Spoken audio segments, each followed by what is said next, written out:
Hola amigos y amigas, me presento, yo soy Angie G, en México a través de su historia.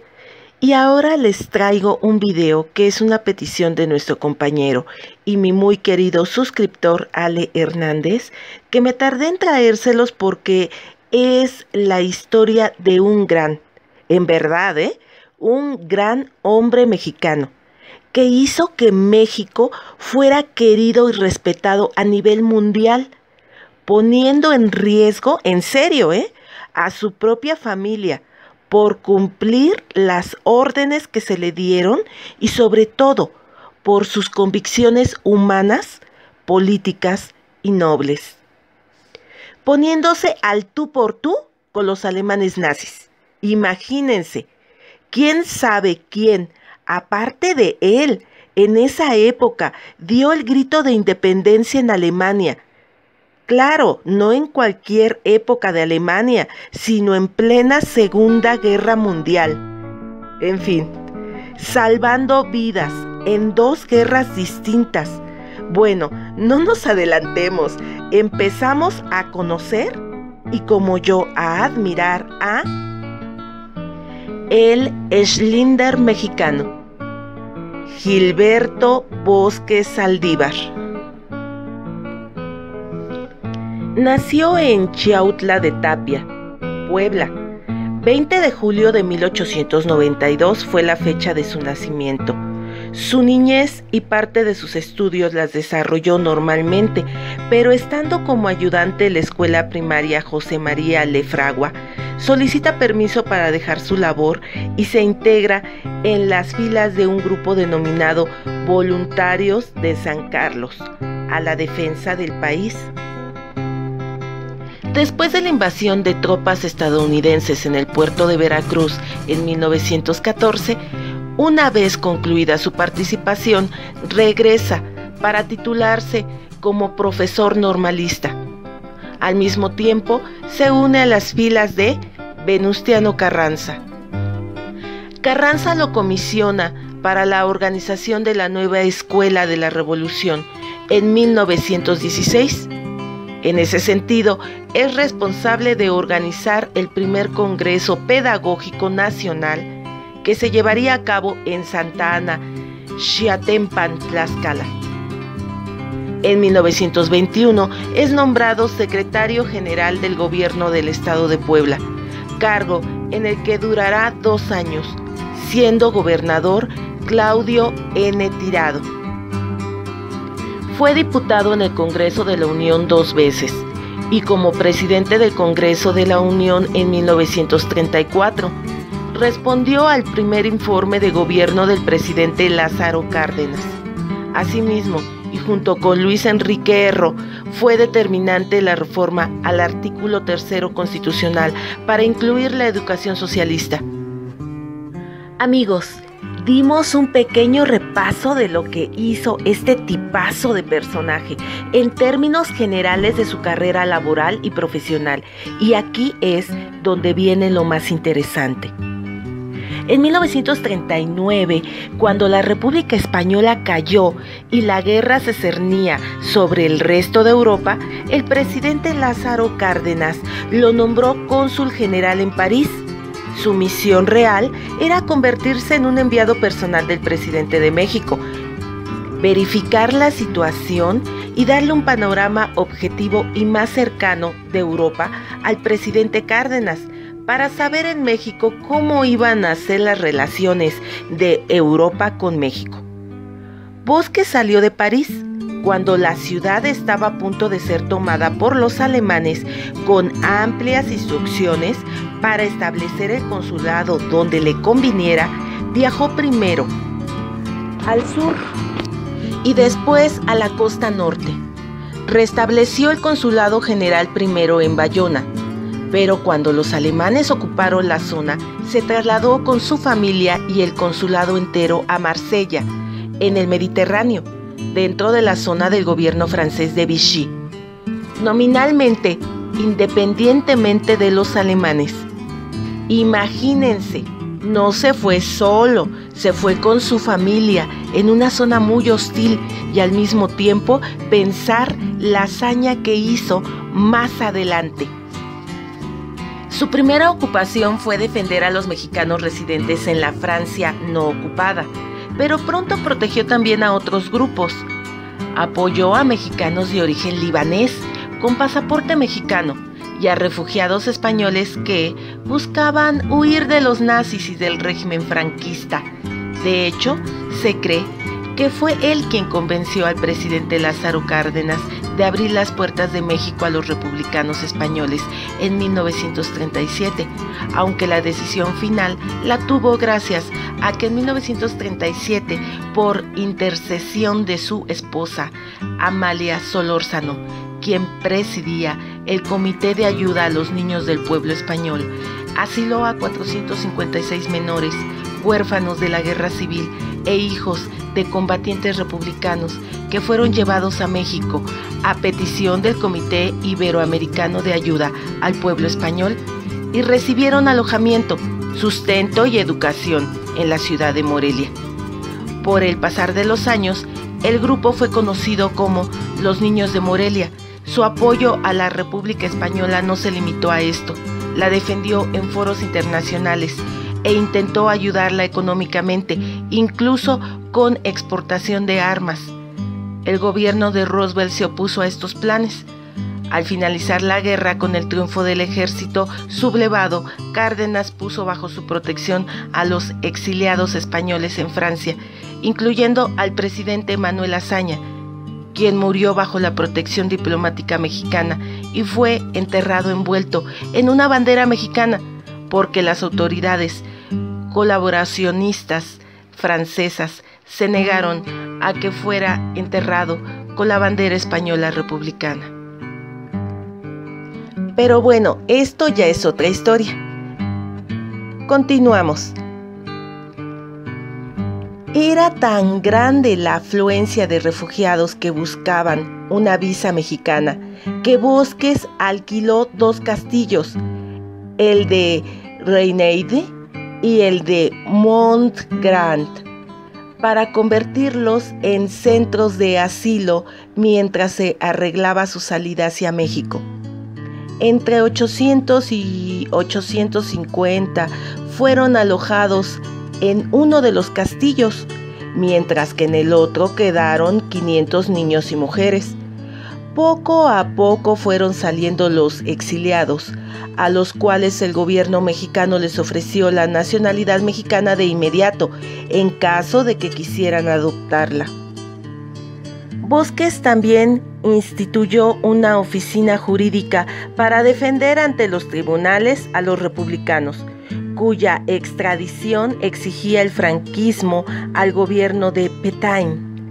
Abogados franceses y españoles trabajaron para esta oficina que solía ganar los casos, dada la debilidad de los argumentos sostenidos por los letrados al servicio de Francisco Franco.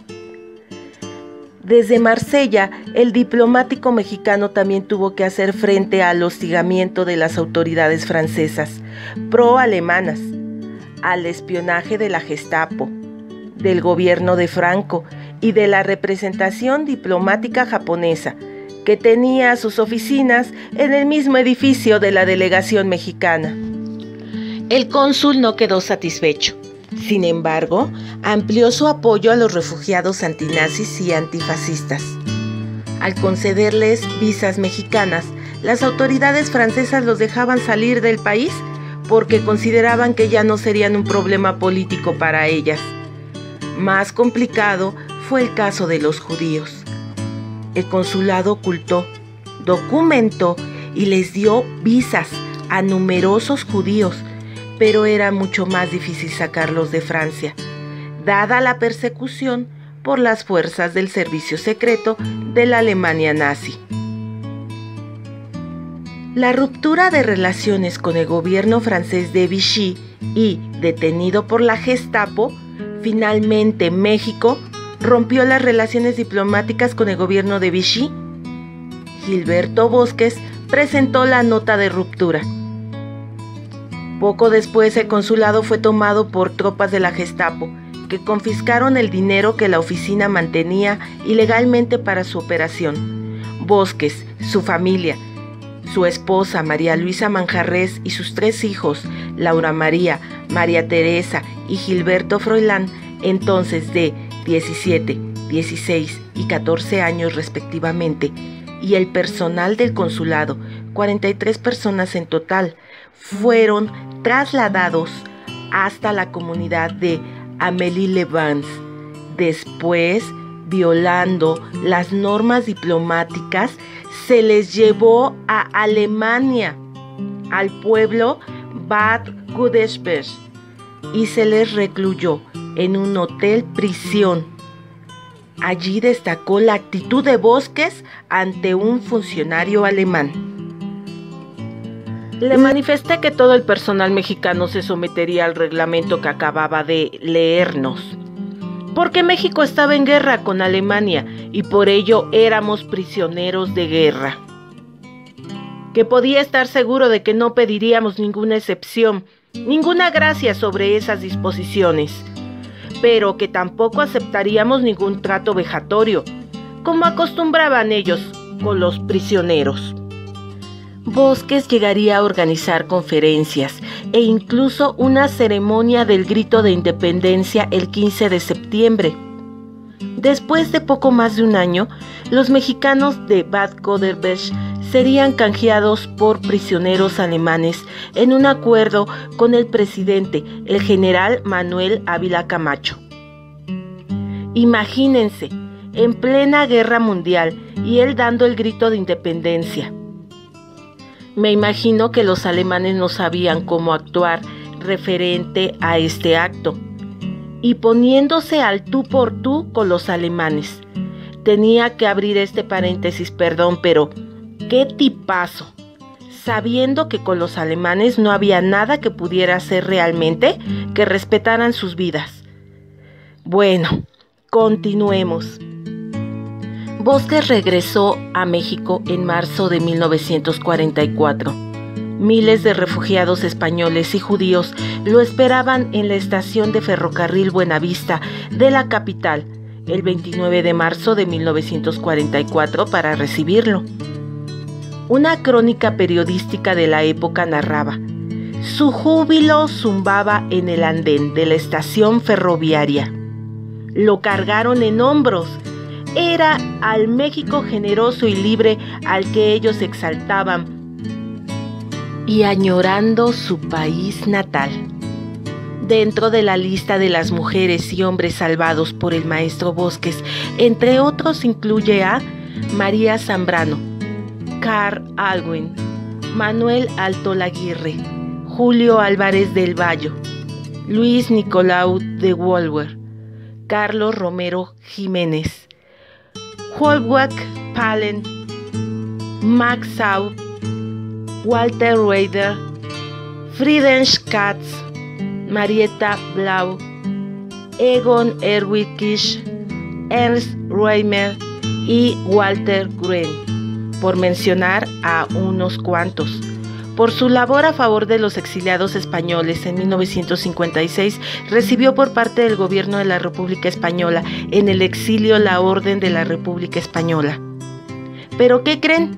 ¿Que se estuvo ya quieto y ya no hizo nada más? No, amigos y amigas, este personaje no se podía quedar quieto, y tras la guerra, Bosques fue designado embajador de México en Portugal, Finlandia, Suecia y, de 1953 a 1964, en Cuba, etapas de la que se muestran fotografías del embajador mexicano con personajes como Fidel Castro, Raúl Castro y Ernesto Che Guevara. Falleció el 4 de julio de 1995 a las 5 de la mañana en la Ciudad de México, de causas naturales, acompañado por su gente, su familia. Tenía 102 años de edad. Amigos, es hasta la fecha que se sigue teniendo muchos reconocimientos para este gran hombre. El 4 de junio de 2003, el gobierno austriaco impuso a una de sus calles en el distrito 22 de Viena, llamado Donaustadt o Ciudad del Danubio el nombre de Paseo Gilberto Bosques, avenida que hace esquina con la calle Leonard Bernstein. De esta manera, el gobierno de Austria quiso honrar la memoria de un ilustre diplomático mexicano, quien ayudó durante la Segunda Guerra Mundial a salvar a muchos austríacos del poder nazi.